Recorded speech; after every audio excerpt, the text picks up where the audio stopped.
been seeing you this year, hardly. I know. Now No, I'm with not the at all. I haven't seen you. I know. I've been with the little kids again, and so I don't get to do any fun techno stuff.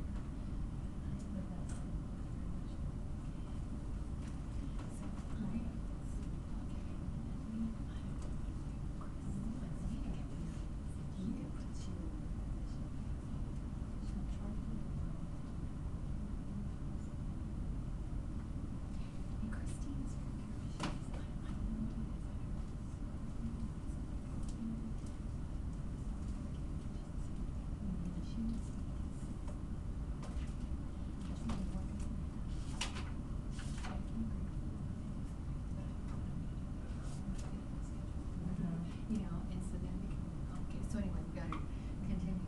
So we'll see. So Maria is you know, she's he's not, and then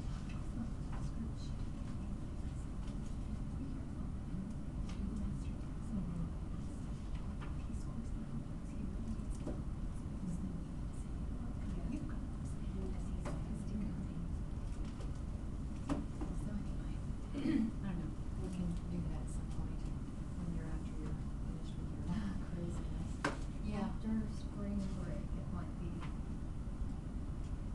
less crazy after that, because I don't know what case reviews now. We will have one round to test it out. Yeah. That's good.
When I practiced this person was so choppy, so I had to reread it. I sent it to you and I read it aloud. It's like, wait a minute. There was a big difference between the two, because the first one sounded fine to me, but I didn't, you know, I didn't have a background. I didn't have background knowledge. You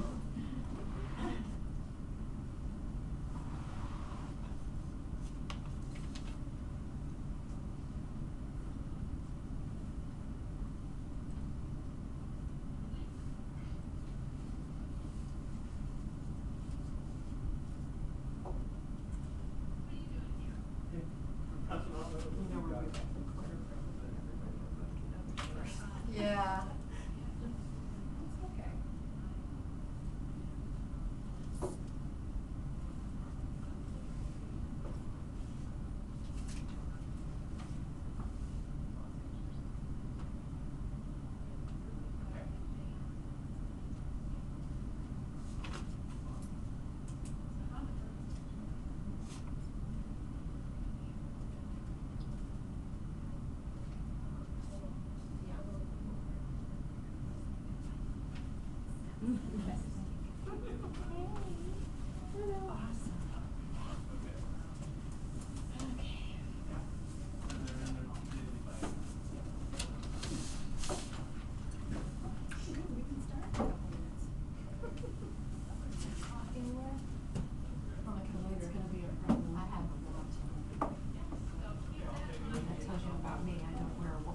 I don't either. I just kind of go with the flow. It's always That's on what I the wall. said, kick me if I. Okay, I'll go 12:59. 12:59 right now. Yeah, we could have Steve to be our timekeeper. I'll give you our schedule and then You're done. ring some kind of bell or something. But there's a pink handout for everybody. It's our, Should we give out? yeah, and, pass those down. And we're gonna go in the order of the handouts. And this is like extra. Maybe I'll put these, so you're not on your student spot. That's an extra, Chris might talk about that, but you can have that. Take it, Yeah, take it, we both think it's quite good, so pass them down. It's Pass just, those it's down. like an FYI, an afterthought. Yeah. I've been having lots of Yes, this. timer. You're gonna do a timer. Okay, maybe I'll give you our schedule then. Oh, TV, I should've made Now an it's extra. like when I got the Lilly Fellowship, we were given 3 minutes to explain what we had done for an entire year. And I got to about a third of it, and she cut me off. I couldn't figure out anymore. When I had it timed, I just was shaking in my boots. Doing right now. Okay, so maybe I'll start then. I'll tell you We want half an hour? Yeah, no, 10 minutes. 10 minutes. We go like this, 10, 15, 15, and 5. And we're gonna share the first part. So we have a small group. I'm Marilee Rosenbarger. I'm at Summit.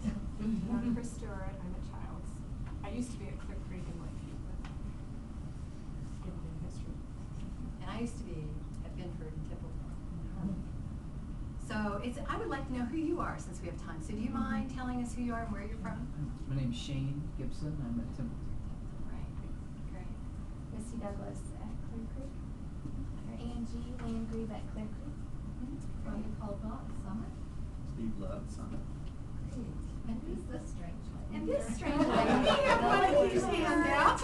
I ran all the handouts. Good. Fran Stewart, Central Coach. It's nice because sometimes I hear names and I don't know who people are, so I love to match it, match that up. So I think I'm going to start, and Chris and I are sort of tag teaming this together. Our topic was synthesis, and she's probably going to talk more about the primary grades, and I am going to talk about how to spread it also up to the like 4, 5, 6. And the first thing I thought about is I love to look at the etymology of words. And if I were teaching synthesis to, I might do this with even second grade up probably, but certainly I would do it with 4th, 5th, and 6th graders. I would show how the word came together. The roots are sin, which means together, and I'm not sure how to say this. I had etymology, but I don't know the correct pronunciations, and I would tell the kids I'm not sure about that. And I looked it up in 2 different dictionaries and online, and they didn't quite give me the pronunciation, but I would say, what's a good try on that? And for me, it would be tenthene, probably. Something like that. So we know that synthesis means to put together. And I would talk with them about being metacognitive about that, saying we want to be aware of what we're doing. Sorry, Marilyn. Oh. That damn Sandy Carp. Oh, that's right, Sandy. Hey, Sandy. Okay. Yeah. So, Yeah. what Chris and I became Oh, aware come on, of come on. It's upstairs. is, and I'm sure you are, is that synthesis requires all those aspects of comprehension. And I fiddled with trying to come up with some diagram that would help me understand it. And these are the different aspects that are outlined in the book, the mosaics. I sort of pared down determining importance to importance. And then I even tried to think about them in terms of deep structure and surface structure, and that's harder to do. But I do think sometimes we are in danger of the kids staying on surface structure, like with summaries, that we train them to do retells and they're just doing it on a surface level. So I had that one up there. Also importance, that I want to be sure that they are taking the time to reflect and not trying to figure out what we want them to say. Schema, connecting to background knowledge, that can be a deep thing or it can be sort of an immediate. Any of these can be deep, but I certainly think that the questioning, taking the time to imagine and to make inferences, all of this interacts to try to be sure that you're covering the whole area. And one of the things we both talked about is building in the time for kids to reflect. And that's something that sometimes is hard to do. We're trying to keep things moving, keep the kids engaged. So whether you do that with reading response logs, partner talks, small group, triad reading, discussions, but to be sure that kids have their own time to reflect and then to come out, that's why I have these arrows, and do something with it. It has to be interactive, as Marilyn said this morning, to discuss it, to write about it, maybe to perform part of it, to draw it, maybe make maps, grids, but they have to interact with it, with others, to continue to make their own meaning and to bounce their ideas off of one another. And it's through that, doing all those, then, that I think we get to the synthesis level. And I told her, as soon as we got this topic, I immediately thought of my husband. When we watch movies at home, he's always asking me questions, and then he jokes and he catches himself. And when we read books, we start talking about the books. And that's what some people call the natural ways of learning. And so we want to capitalize on those with the kiddos too and let them do that. The last thing I'm going to say real quickly, she can build more on it, is we both picked fiction today to work with instead of nonfiction, and we are aware that in the mosaics she talks about synthesis, she uses nonfiction, and that's important. But I think that I would introduce synthesis with fiction first, because it would be easier for the kids to make the connections and learn the process and become metacognitive about what they're doing. And then quickly thereafter, I might choose a text that had the same content. Like when I was teaching first and second, I read the kids a fiction story about a whale one day, and we worked with that on the beach, and that had come on the beach. And then the next day we read a nonfiction about the whales, and we did the same activity. Just because all those connections and getting the process going, I think with fiction is smoother, whereas with nonfiction they're struggling with the information. So, as I was synthesizing about the synthesis, and when we both picked this topic, we were like, we couldn't believe we got it. And then we were thinking, this is not the easiest one to do. What I like to do is to come up with some sort of metaphor, something that we can use for kids to tag onto, because synthesis is pretty abstract. But I think that at all levels, we can do that through picture books. And so I found a website just randomly called questioning.org. And it's called Beating the Tests, which I thought was really cool. Because it's all about different kinds of questions you can use and metaphors and how you use them. And I came up with several examples. They're on the back, but you can't see them very well. Things that we can use to help introduce. We should be demonstrating, and we do this so naturally. Synthesis is something that we do all the time. Anytime we take in visual, verbal information, we're synthesizing it in our head. What we're trying to do is to help children to do that more intentionally. And one of the metaphors that I found was about quilting, combining many smaller chosen pieces to make a harmonious whole. I love the idea of the background knowledge that goes with quilting. You get the history, you bring it to the present, and then you apply all of that together. Some of the books that I like to use are the Patchwork Quilt. I'm sure you're probably familiar with that one. Selena and the Bear Paw Quilt is another really good one. And again, these can be used with all ages. I'd say all the way up to 6th grade. This one in particular, because they don't use it as a quilt. They stuff it into the walls, makes the house a home. It's a really good one for synthesizing. Another comparison, I love this idea. I put that on mine. I don't know if you're on Pinterest, but I put that up there. Another metaphor would be beading. And this is probably one of the more straightforward ones. A lot of people think synthesis is just retelling. And that's, in the lower elementary visits, a lot of times that's what they say it is. I say you can do more with it than that, but this is a good start. It's changing, first of all, it's just basically sorting the information and putting it in logical order. but you can also change them to create variations, novelty, value. A wonderful book is The Memory String. Each button is pulled off of an outfit, and the little girl is getting used to the fact that her mother is gone. Buttons break, and her stepmother is the one who helps her. It's a really wonderful story. Great one for synthesis. Another one is puzzles. I had to stretch to find the book to go with that one. This is one that is used quite often, actually. For synthesis, you sift through numerous pieces of information. A lot of times in nonfiction, that's what we're actually doing. Determine importance, figure out how they fit together, and what patterns we see emerge, and then the whole. This is an hysterical book, The Scrambled States of America. Kansas gets tired of being where he is, so they decide to get all jumbled up and come together. Doesn't quite work, and they end up back sharing their adventures. But it's a stretch, but I think by the same token, it kind of helps kids to see what synthesis really is. This is Marilee's favorite, cooking. We substitute alternate our ideas, but we also can change the sequence, timing, and its intensity. We add the spice to it. The perfect book for that would be any of the Stone Soup variations. This happens to be one of my favorites. Or Everybody Loves Soup. Everybody has a different one. You could actually make soup in the classroom and talk about how all of that comes together and use the word synthesis. I'm doing this really quickly because I know he's got the timer on. I don't. I lost it when I took the phone call. Inventing and fabricating.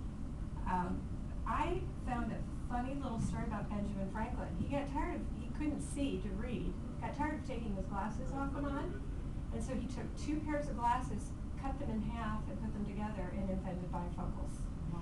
So, synthesizing. My guilty pleasure is American Chopper.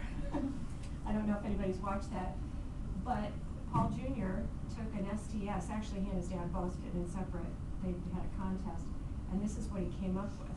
He synthesized, they took pieces and put it together, and this is a motorcycle version of his STS. Kids would love that, I'm sure. I'm sure you're familiar with Galimoto, taking pieces, putting them together. Again, that can be used to invent something new. He makes a vehicle. It's actually something that is done in Africa. And then this is another one of my favorites. This is about Alexander Calder. Come on in. He takes little pieces, after my own heart, he takes little pieces of things and made a circus with them, corks and stuff. So that could be used. And probably my favorite metaphor is that of weaving. You start with, and this book is perfect for this, it's called Weaving the Rainbow. You start with the sheep, and then you shear the sheep. Sheared sheep, they're coming. You shear the sheep. It takes a while to get to that point, but you shear the sheep, and they take the wool, they discard the pieces that don't work, they make the skeins of yarn, and again, not all of it's used, it's twisted into yarn, they dye it, and then, you notice the colors of the rainbow, they weave it into something and make something entirely new. But what I like about this is, so it's the same, so it's a perfect illustration of synthesis and what it really is. Another story is 7 Spools of Thread, but I like the idea that not all the original wool gets used, you're determining what's important, the materials are refined, and what's not needed is eliminated, and then there's that moment of transformation, something new, you've made it your own. You bring yourself into the process, and so I love that metaphor for it. Any questions so far? And again, this can be done, this I think makes the process more real for really young kids, but also for older kids. And it helps me understand it a little bit better. Okay, so we're going to go on. Like I said before, the most basic form of synthesis is the retell. Honestly, when we hear about it, this is what we usually think of: retell, summarize, the gist. You know, I don't know what that was. Hopefully it wasn't anything. Retelling, we do the character setting, the plot, much like on the beads on the string. You just go through. It's real easy to do that. We've all done it. I love to do, you know, kids do puppet shows to retell stories. You can do the graphic organizers. So we didn't really focus on these as much. Summarize. I saw something this morning where that was done. It was on one of the sheets that we were given. It's you tell what's important in a way that makes sense and not telling too much. And then the gist. 4 words or less, 4 to 6 words or less. I had a first grader do one for Amazing Grace. You can be you. And headlines are great for that. Newspaper stories are wonderful for using that. But it really goes beyond that. It's much more than just retelling. It involves our interaction with text, being thoughtful readers, extending our thinking beyond that superficial understanding, that just that quick down and dirty. And I think this is from the book that she mentioned, this one right here. Now, the activity that I'm going to do next actually comes from Debbie Miller. She was here last year, and this one is real easy for my first graders to do, and I've got examples of that, but I know that older kids do really well with it. Debbie Miller came up with the idea of ripples, that you throw a rock in the pond and then your meaning expands as you go through the text. Very simple way to look at it. And I believe one of her students actually came up with, this is sort of the idea. There's the rock in the pond, your first thought, your second thought. So we're going to do that. You'll need the Post-its and a pencil. You'll need 4. And I have a choice. We should always give choice. I'm prepared to do either one of these books, but it's easier if you haven't heard it. How many people are familiar with Six Crows? Wow, except for you. You don't get it. Or something. I love this book, and I'm not going to tell you why, because I want you to bring your own. What I'm going to do is I'm going to stop.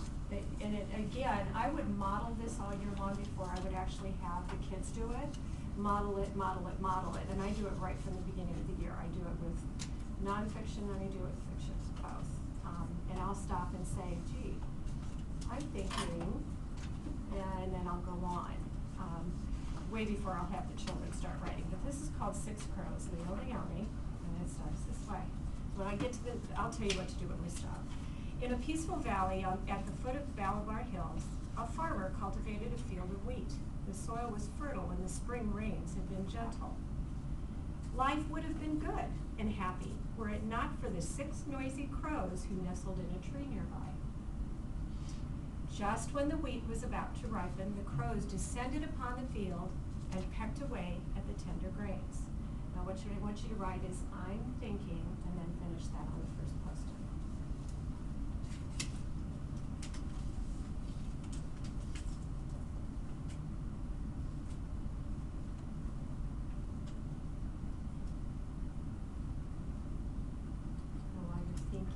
I will tell you that I do this verbally first with my kiddos. We stop and turn and reflect together. What are you thinking? Sure. Okay. Are you ready? The farmer tried to chase the crows from the field, but no sooner had he returned to his hut than they were back, in desperation, bugled to Scarecrow. When the crows saw it standing in the wheat, waving a big stick, they were frightened. They huddled in their tree and wondered what to do. We must scare that thing away, they said, but how? Let's set the field on fire, shouted the crow. But that would be the end of our wheat, the others said. There were many proposals. At last they agreed to make a ferocious kite. They gathered bark and dry leaves and made a fierce and very ugly bird. The next morning, they flew the kite over the field. The scarecrow didn't budge, but the farmer was very frightened. He ran to his hut and bolted the door tight. Now I'm thinking,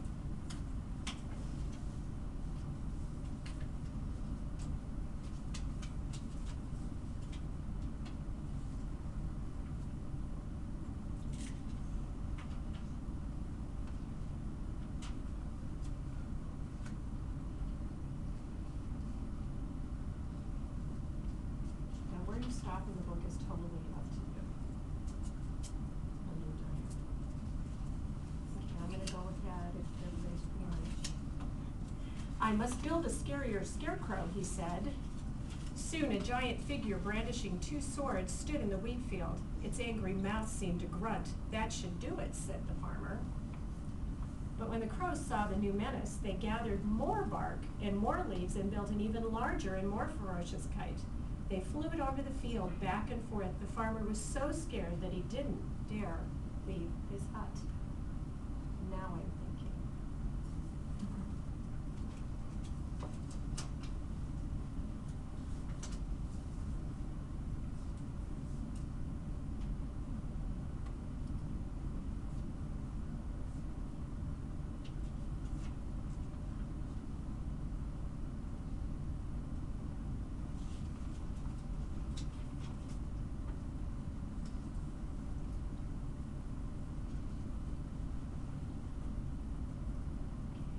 From her nest in an old tree trunk, an owl had been watching the goings-on. She shook her head. I don't know who's sillier, the farmer or the crows, she thought. When she noticed that the wheat was wilting from neglect, she decided to talk to the farmer. Why don't you make peace, you and the crows, she said. It's too late now, said the farmer angrily. It's never too late to talk things over, said the owl. And then she went to see the crows. What can we do now, asked the crows, dismayed when they heard that the wheat crop was in danger. Go and talk things over, said the owl. Words can do magic. The crows and the farmer agreed to meet near the owl's nest. While they looked on, they talked and talked, first in anger, then more reasonably, finally like old friends. I must confess I missed your happy cackling, said the farmer, and we missed your wheat, said the crows. Soon they were laughing together. We must thank the owl, said the farmer, but where is she? Her nest was empty. They looked all over. They went to the field, and there stood the giant scarecrow with something different. A nasty grin was turned into a happy smile. The owl was perched on the giant's arm. What happened, they said. Magic, she said. And finally, I'm thinking,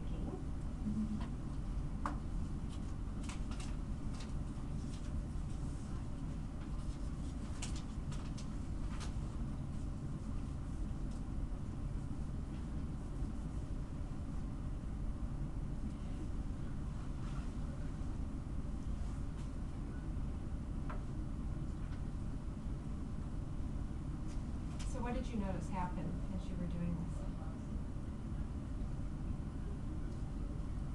Did anybody feel like they changed their thinking as they went along? It can be pretty powerful. I have an example. This one is from A Color of His Own. We're synthesizing the story about his tadpole and a fish.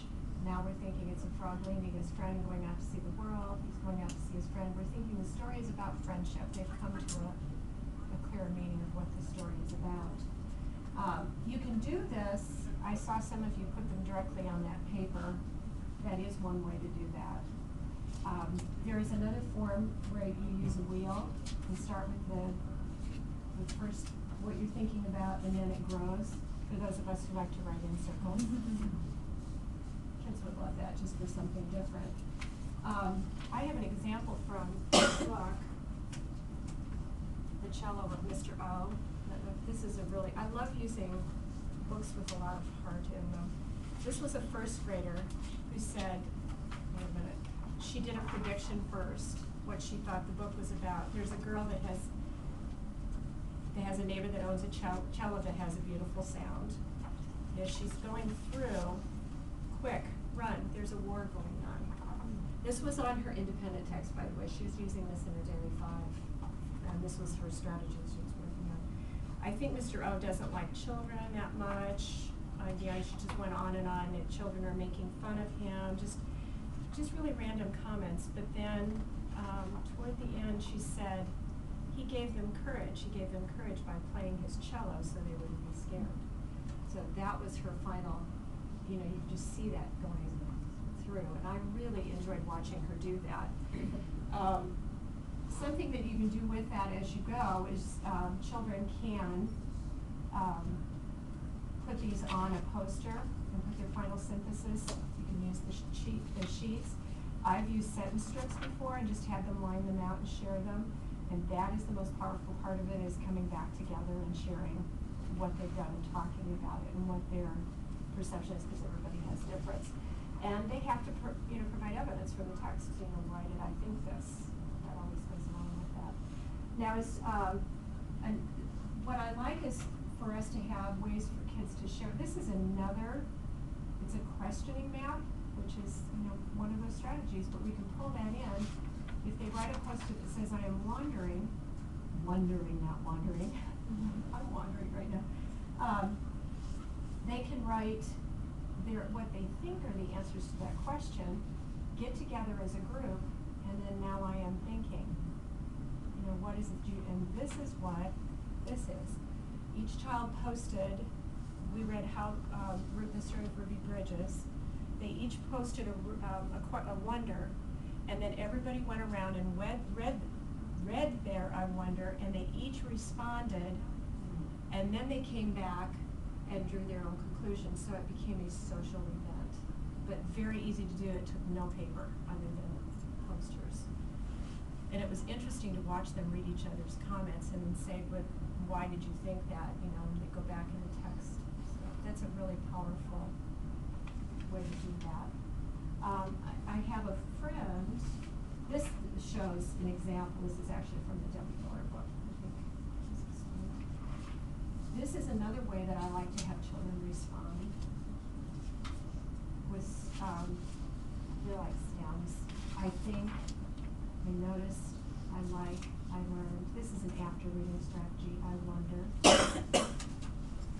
And then again, they can get back together and discuss. I have a good one. I'm going to show you. Be Good to Eddie Lee. It's a wonderful story about a little boy who's being made fun of, who has Down syndrome. And this is from one of our current first graders. He drew a picture, and then I noticed that Jim Bob was mean to Eddie Lee. I wonder let's see, I learned that it doesn't matter if you look funny, it matters what's on the inside. So they're getting the point of the story. Very easy to use. And I have the stems on a paper that we gave out that can be done in just a learning journal. This is just more formal, because sometimes first graders have a hard time, but older children, they can just pick and choose the stems that they want to use. And then one of our fellow teachers has 3 different forms I had to pick. She has children with their chapter books. I actually have used this with the picture books, but I blocked off this part. We just put the name, but you can do predictions, connections, words, a question. This page stopped me. It's important because here's the summary piece. A quote. I think this is important because it just pulls all that together so then they can come as a group and talk about the chapter. And Marilee's going to build on that. So, Chris and I talked about how those thinking maps would work. Those would work for all kids. You could use them any age, but for the upper grades, let's say 4, 5, and 6, that you know the kids are, maybe you've already introduced it, you've worked at it, you want to go deeper with that. These, I took 2 graphic organizers out of Stephanie Harvey and Ann Gubas's book. The synthesis chapter is really good, and I just made them. So I guess I'll go over here so you can see it, but you have the first one. It shows the content, what the text is about. So this can be used with fiction or nonfiction, you know, the facts of the story, or if kids are trying to synthesize informational text, and then the process, what you're thinking about, what it makes you think about, because of course the kids have to put it together to make a coherent meaning for themselves, whether they're reading nonfiction or fiction, so that it can hold together. All those parts are hard to weave them together. This one is pretty simple, and I really love, I think in the beginning, what does it make me think about? That gets them started, then they can go on from there. You can modify this any which way to have bullets, but we talked about, I know I looked at it with a couple of teachers, sometimes I'm wary of putting anything in here, because now probably they're just going to do 3 boxes. So I have this electronically, I might make it just empty. On the other hand, you might want to scaffold kids in the beginning and say, do 2 yourself and then get together with somebody and do 1 with someone else, but to guide them in the beginning. The one that I really, really think is wonderful for the higher level is very similar. It starts out with the content, and that's just from the copy or an extra line, I apologize for that. But the content and the process, what you're thinking, but the next part that I really love, because a lot of you are connecting your reading and writing all the time and thinking about author's purpose and metacognition, is craft. You can use lots of different words. You could use technique, but the writer's technique or purpose. So this is the one where the kids themselves can become even more metacognitive about how is the writer presenting this information, and how does the craft or the technique match with what needs to be presented. So in informational text, for example, there may be grids, there may be graphs, there may be diagrams, and they might write about that. But if it's a detective novel, you know, they'll talk about how they offer clues. So they become aware of the richness of language and technique that then becomes a possibility for them.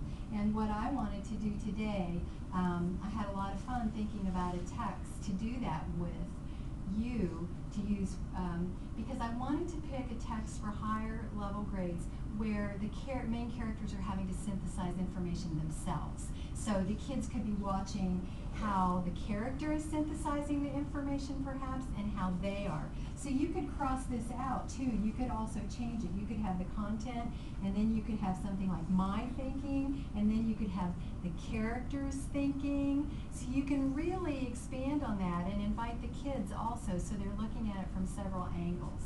And the book that I chose, which I found because at Summit, Carolyn Ambrose, who's one of our 6th grade teachers, told me about it, but it turns out that Rhonda had told her about it. This is one of the best ways to find books, is to talk to your colleagues and ask the kids. I went into Steve's 6th grade room last week, and I asked Steve, and then we asked the kids, which books do you really like?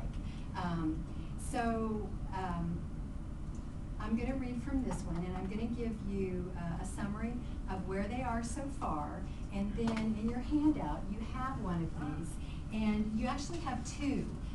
On the last page there will be a clean one, so there's one for you to use, and then if you want the clean one, you'll have that in the end, and they're easy enough to make too. But this is the one that I want you to think about what you're hearing, the facts you're hearing, but also think about how you're thinking, and think about what the writer's doing. I would carefully pick a text to teach synthesize that showed it, that illustrated the characters synthesizing within the text. And this is what I hope you're going to hear.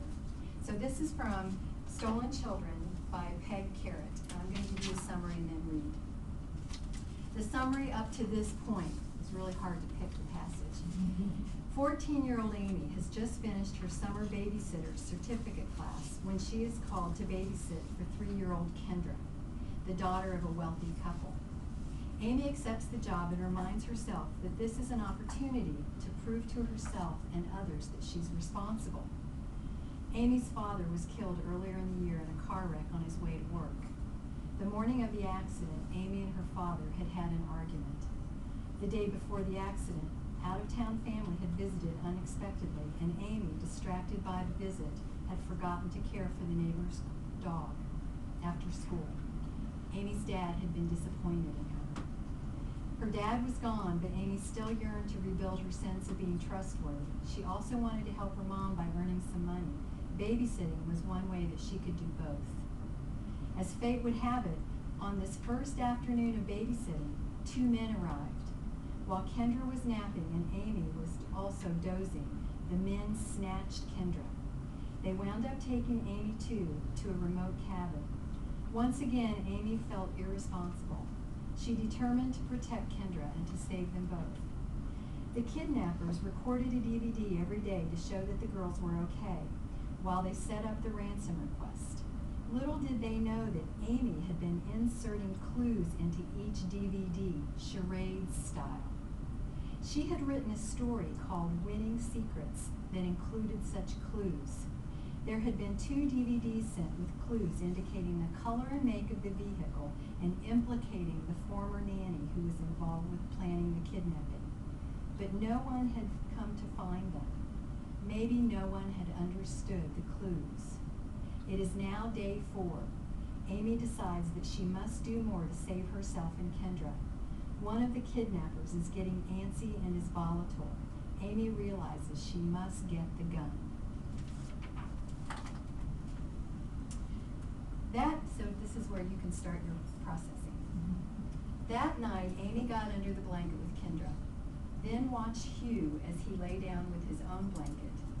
She had hoped he would take the gun out of his pocket and put it beside him on the floor, but he didn't. He left the gun in his pants pocket, kept his pants on, and crawled under the blanket. I'll never get it out of his pocket when he's wearing the pants, she thought. It felt good to lie down, even on the floor. It was tiring to entertain Kendra all day and be responsible for her. Amy's nervousness wore her out as well. At home, Amy usually fell asleep the minute she closed her eyes in the cabin, lying next to Kendra, her thoughts spun in her mind like George's pet mouse in his exercise wheel. If her clues had worked, the police knew to question Kendra's nanny, and with luck, they'd figure out that the paddle stop door sequence meant saddle stop store. I've done what I can to help us, Amy thought. Would it be enough? She tried to think what else she could do. The gun, she decided. She would watch for a chance to steal the gun and hide it from Hugh and Smokey. She knew her chances of getting killed were a lot higher if Smokey had that gun in his hand than they were without it. She thought of her dad as she closed her eyes. She recalled Dad telling her, "Never give up, Amy. Even when a situation seems hopeless, take some action to make it better." At the time, he had been talking about Amy's distress when her best friend in 3rd grade had moved away. The action Amy took back then was to say hi to a girl who was new in her school and invite the new girl to eat lunch with her. The new girl, Georgia, had said yes and quickly became Amy's new best friend. Amy smiled, hearing her dad's voice in her mind. He was big on taking action, she thought. He wouldn't want me to wait around to see what happens. Wrapped in warm memories, Amy closed her eyes. So I'd like you to process this part. Read another. And as Chris said, I would do this aloud with the kids. Since we're short on time, I think I'm just going to let you write down some of your own.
you're processing. The first 3 nights she had slept only a couple of hours. Again this night she slept fitfully, waking when she heard Hugh get up, leave the cabin, and return as he did every night. This time, though, she heard him moving around on the far side of the cabin after he came back. She opened her eyes and turned her head until she could see that he had put a chair in the corner and was standing on it. He held the flashlight in his left hand, pointing at the ceiling. His right hand held the gun. Amy lay still, hardly daring to breathe. She saw him stretch his right hand up to the top of the old cupboard that hung on the wall. When his hand came down, it was empty. Amy wasn't sure if he was hiding the gun from Smokey or making sure that she or Kendra couldn't accidentally find it. She closed her eyes and pretended to be asleep. She heard Hugh move back to his blanket and lie down. I know where it is, Amy thought. Now all I need is enough time alone to take it down and get rid of it. That would not be easy. Ever since her attempt to run away, the men had watched her closely.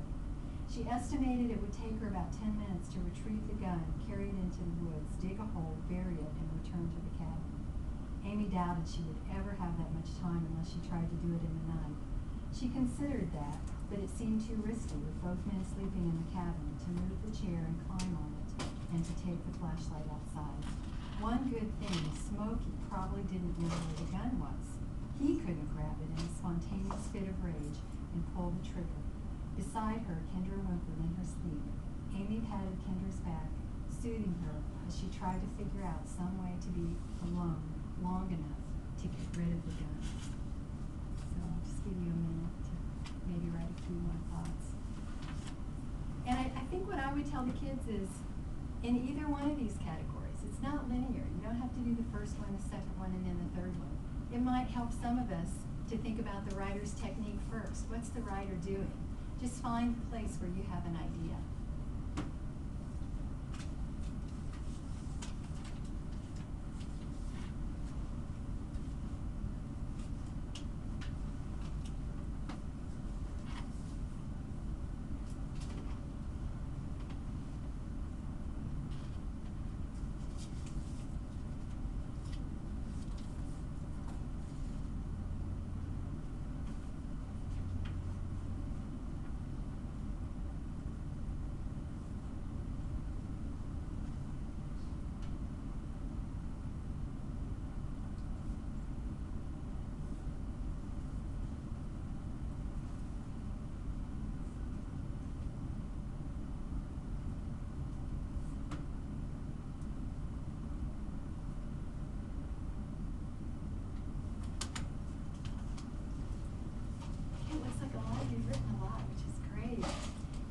And the one thing I wanted to add about this is, with the older kids, a lot of the time I think we help them get started on a book. And with Daily 5, we might do check-ins, and it's wonderful to use read-alouds. But if we know that most of the kids have read this, or some of the kids are, it's wonderful to take an existing text that you know is challenging and pull a piece of it and use that for a mini lesson. I was thinking about, Steve and I, a couple years ago together, did Z for Zachariah in his 6th grade room. It was so difficult. So we would pick parts and he would do a lesson on background knowledge. Just pull something. I would pull part and look at the words. And it's really great so that we model that through the whole book they're refining their knowledge. They're getting to deeper meaning. Because a lot of us just want to read through to find what happens without doing the reflection. And I wanted to mention, if you have not read the Hunger Games series, I highly recommend it. The third one, I thought about working with that. The symbol of the Mockingjay becomes very, very powerful. I just got chills on it. It's introduced in the beginning, and the main character herself is not fully aware of it, what it means, until some time. And meanwhile, she's wearing a brooch, and she's worn a beautiful costume dress. And then she figures out what meaning is being projected onto her. So it's a beautiful example of how we project meaning onto text, onto symbols, onto each other, and we can interact with that. The other one I thought about that's really great, if you have kids in upper grades that are reading Harry Potter, they just read through those books and you don't know what they get. But the Horcruxes, you could have a group working on what are Horcruxes, and doing research and talking about what they mean and what are the clues. And the books that have series usually have something like that. So I would encourage you, if you have, are any of you upper grade teachers, to do those kinds of things with the kids. And of course, it could be that the younger kids will be into that too, to doing that kind of detective work. I think we've almost stayed on time.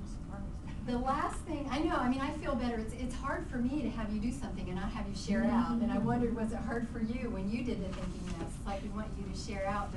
And we can do that, or we built in about 5 minutes for a couple of things. One is applying the English language arts scales.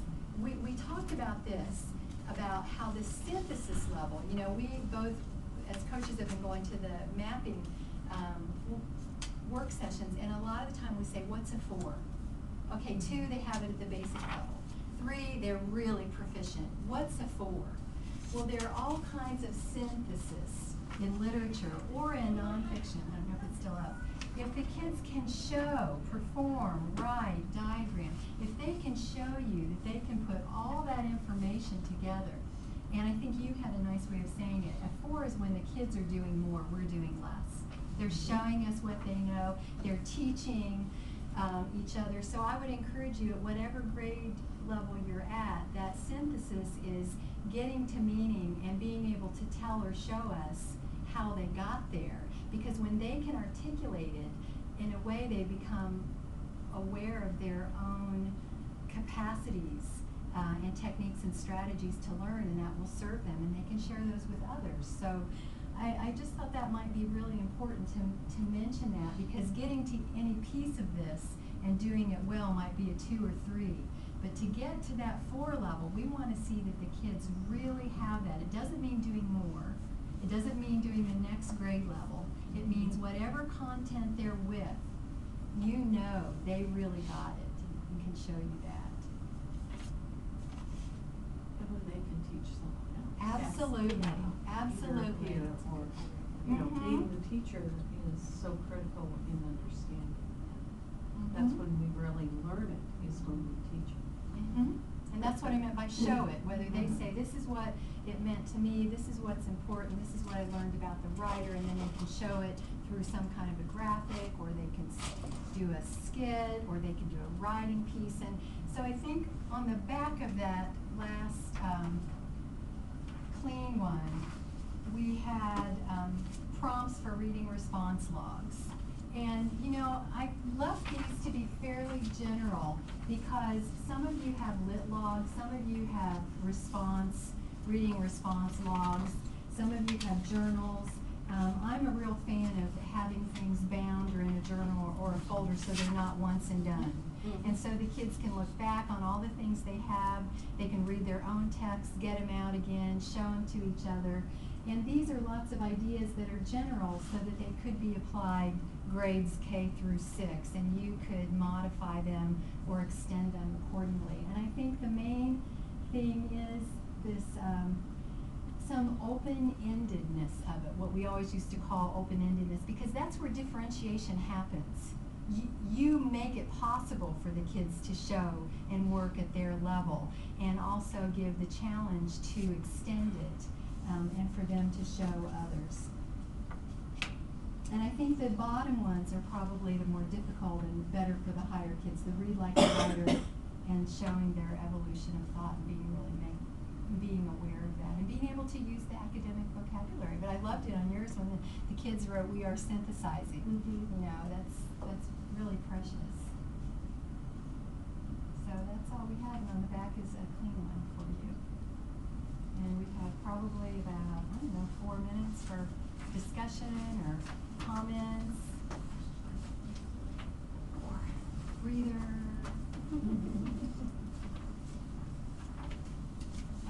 I did bring some books that I've used in the classroom. You know, honestly, you could use any book. I think we all know that, just depending on what your theme is. It just happens to be Black History Month, so I did grab a bunch of those. But any good book, picture book is, you know, I really like using picture books, but any book can be used to teach synthesis. And I think even upper grades, I would do to introduce it and to do the think alouds. I think at too. But I think then to continue it on with texture that we're working on, that's, Yeah. because it is such a hard one, really. And the other thing we talked about is how it takes time. You know, that wait time we talk about, to really remind the kids too that, because they all, I think they get used to thinking we want a command performance. And the kids that are very verbal, they can do that. But there are a lot of those kids that need that processing time. And we know there are a couple people that have done really good documentation and research on introverted kids or quiet kids. And those kids have a difficulty with spontaneity, but if you give them the time to think, process, and write something, then they will have great things to share too. And we're all surprised to hear it. Yeah, on that note, I have to tell you a story about, you know, I said synthesizing involves things that we hear and we see as well. And at the end of the year, one of my kids who was definitely, and he's probably 2 years below grade level, and very intelligent. And we were watching the last half hour of the day, we've been watching these hummingbirds flush all year, seemed like. And the last day of school, it was just miraculous that that's what was happening. And as we were watching him, this little guy is just intent on this, and he turned around and he said to the class, "It's just like us. We want to leave first grade, but we don't." You know, and he honestly, I mean, this is one of my strugglers, and here we are. You know, if I had done paper pencil, I would have never gotten that from him. But he was synthesizing, and that's what we Yes, I think we take what they can do, and then we translate it to the writing. But I think we have to accept the verbal as well. And also live with, we can't see their thinking all the time and, No. and make them prove to us all the time. And No. we have to trust that they are learning when they're doing these things, and then give them many different ways to show us.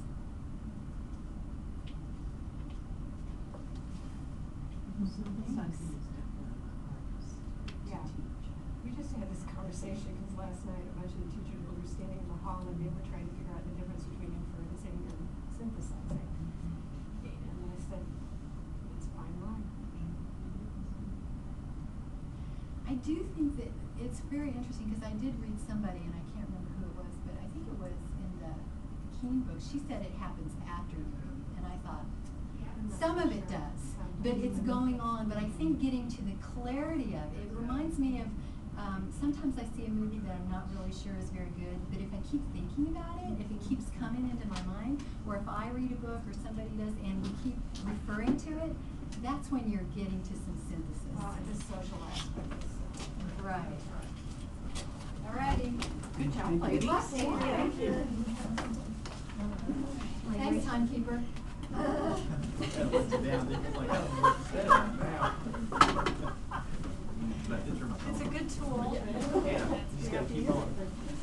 Thanks for the books, Rob. I don't know if I really need it, but I feel it was really nice having you. They're giving me that new energy.